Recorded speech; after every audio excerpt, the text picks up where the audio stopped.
Okay, welcome. Today, we're going to talk about value. This is what separates us from the animals. Being able to take a two-dimensional drawing and make it feel three-dimensional by using value, the gradation from light to dark across a form. Let's take a look at some information in regards to value. First of all, for the most part, we're going to work with, when we're drawing, with our dry media, we're going to work over here in this achromatic scale, color devoid of hue, basically values of gray, but there also is a chromatic scale. Those of you taking color theory and starting to apply color, and of course you can use value within color itself, but we're going to be working for the most part and talking about an achromatic scale, and that's kind of that void of color, and working with hues of gray. That modeling of light and dark to make something feel three-dimensional, there's a term we use called chiaroscuro. I never use it except for when I'm talking about it in this lecture, but it is the term used. Anyway, when we're modeling something to make it feel three-dimensional, when we're adding value, you can see how it hits here. We always want to determine where our light source is coming from. Whether we're just inventing it or we're drawing from observation, always important to understand where this light source is coming from. And in this particular example here, it breaks down all these different layers of the highlight where the light source hits right away. Initially, the light, then they've got initially a shadow layer here, then they've got a core shadow, then they got reflected light coming up from the surface, and then they got the cast shadow, all these different layers. I keep it pretty simple when I'm talking about it with students and I'm looking over your shoulder or something like that. I always talk about where the light source is, and anything that lands on the surface of the object, I'm just calling shade or shadow. And then that result of a void of light, because the object being away, I call that cast shadow. I just simplify it quite a bit, and then instead of talking in all these categories. But in order to render something in a more accurate photoreal way, I guess you could start to break it down into all these layers. And here it is, just a simple gray value scale, something we'll play with when we do a demo. We'll create a few of those. But we can use value to create atmospheric depth. Here in Arizona, where we live, we see this quite a bit, especially on a really crappy pollution-based day. We get to see those back mountains get silhouetted like that, and then the foreground nice and dark and crisp like this. But value can be used to create depth in an atmospheric way. Different ways to apply value in your drawings. Number one is the smudge. Here's a more kind of academic approach to using the smudge, using in a still life situation. Maybe a Q-tip or a paper towel or something was used to move the charcoal across, and you can get some pretty good effects. This is more with graphite, using a smudge technique, and you've got these lights and darks that you can create, and you can use smudge sticks and Q-tips and different sorts of tools that we'll look at later.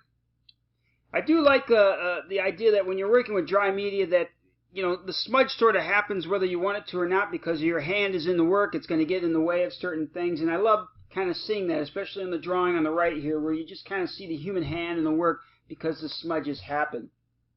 But more smudge technique. Robert Longo is a guy who's worked more and more with charcoal, does these giant charcoal drawings using some smudge technique and subtractive value and things we'll talk about a little further here, but you can get photoreal effects using a smudge technique and getting in there and building up the real dark darks and the light lights and all those in-between values, and this is some of his work. Using charcoal and the smudge technique. This is part of this kind of men, I guess, and women in cities, these contorted business type figures. You see these all over the place, particularly in corporate environments. And there's a wave using that smudge technique. Alfred Leslie, you see some texture here, but in that face he's using that smudge technique, so it's a little bit of a combination. Love these really simple drawings that he did. Subtractive value is another approach. This is where you're laying all the dark charcoal or your graphite on the surface, and then you use your eraser to take it away. It's another way to create value. Here they've used a middle tone. We'll talk more about subtractive value as we do projects with it, but just to introduce it to you. Here they start with a middle tone, so they're adding some darkness, and then they're erasing to get to the brighter highlights into the work. This is some of my work. I use a subtractive value approach. I put down kind of a middle tone, and then I do some additive here, and then I do some subtractive here and carve the charcoal away. Some other examples of mine, very geometric. I use a straight edge to carve that charcoal out of there using that subtractive value method. And then this is some student work where we built objects and did subtractive drawings from the objects. They were wrapped in like this shrink wrap, and we paint them white so they get this good contrast, and they do those wonderful drawings. But we can also create value using what's called invented texture. It's a buildup of line, and you decide, what kind of form that texture wants to take place, whether it's a hatch, a 45-degree hatch, something like this, a crosshatch, vertical and horizontal, crosshatch going both at the 45, a scribble technique. Let's talk about the three types of texture. Actual texture, when we say actual texture, that's the tactile quality of a surface, like the paper you're drawing on, and what is the result of you drawing across it with charcoal. That's actual texture. It's the texture left by using the tool on a particular surface. Invented texture is what we're going to be using quite a bit, is where we're going to use a single line to create a crosshatch, scribble, hatch to create light and dark, and it's the buildup of that line within the creating of the texture that creates light and dark. We'll look at examples of that. And then we have simulated texture, where you're trying to imitate the tactile quality of a surface in an illusionistic sort of way. And here we have this term trompe-l'oeil, that French term for trick the eye and illusionistic techniques. So here you have this kind of photoreal approach to drawing, and that's what we mean by simulated texture. Robert Crumb is the crosshatch king. This beautiful crosshatch that he uses to create value, just a slow buildup of line from light to dark. You see it really good in the background here. I love this. But that's just a slow buildup of line and a consistent texture. When you decide to go with a texture in a drawing, you have to stay consistent to keep the rhythm of the drawing. Otherwise, it can just become a mess on you. Look at more examples. This is some student work. This is kind of initially a cross contour technique where you're following the shape of the object, and then she came back through and cross-hatched back through it in the opposite direction. Here, this is all a hatch, just a slow buildup of line, beautifully done. It's consistent. It's got this great rhythm through it. I love it. And then going in here and using this darker value back here, push everything forward.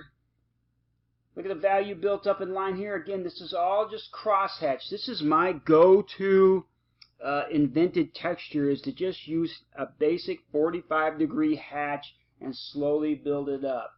Just like this. Lights and darks, pushing things forward, keeping things lighter where necessary. Really well done, consistent here. Up, they got crazy with a little scribble here, but other than that, really well done. Some older drawings of mine here using an actual crosshatch where I've started one direction, heading the other direction, but just these basic changes in value here. Same thing here. This is kind of a crosshatch, cross contour, where I'm following the topography of the shapes I was making, then cross-hatching back through. But texture can be a million different things, as this study shows here. You can be symbols and letters and whatever. And this is a great study. We're not going to do a similar drawing like this, but this is a great way to study texture. You can combine all these techniques, smudge and invented texture and subtractive. Here's a drawing by Jerome Witkin here, combining all these techniques. You see the texture here. You see some subtractive. You see some smudge. There's a great little close-up of all the energy. When you create an invented texture combined with your great line work and some energetic mark making with your eraser, you get this great energy out of a drawing. And I love this sketchy quality that Jerome, who's got an amazing hand. And then the final way we can talk about value is to work on a darker surface. Here we're working on a black surface with white charcoal. It's a reverse sort of process of your mind, kind of like subtractive value, but we're adding the white this time rather than taking away the black to reveal the white. So working on a black surface from white charcoal, or starting with a neutral tone paper, and then you're adding some of the black back into for value, and then for the bright highlights, you're adding a little white charcoal into that. So you're going in both directions, starting with a neutral tone paper. Let's look at some demo stuff.